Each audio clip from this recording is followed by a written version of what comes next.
প্ৰধানমন্ত্ৰী নিৰাপত্তা ৰক্ষীৰ হাতত থকা কলা ব্ৰিফকেছটো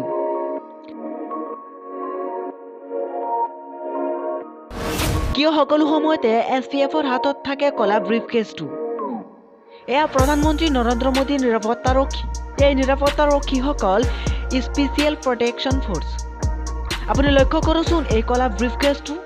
ইয়াৰ পৰা আপুনি এটা কথা নিশ্চয় লক্ষ্য কৰিব পাৰিছে যে SPFৰ লগত কলা ব্ৰিফকেছটোৰ কিবা এটা সম্পৰ্ক আছে কিন্তু প্ৰকৃততে আছে কি এই কলা ব্ৰিফকেছটো প্ৰধানমন্ত্ৰীৰ নিৰাপত্তা ৰক্ষীৰ দায়িত্বত থকা SPFৰ বিষয়াসকল আন্তঃৰাষ্ট্ৰীয় মানৰ দক্ষতা থকা জয়ন্তীয় বন্দুক 70mm পিস্তল আৰু FNM 2000 SS ৰাইফলৰ দৰে উন্নত মানৰ মাৰণাস্ত্ৰৰে সজ্জিত এইসকল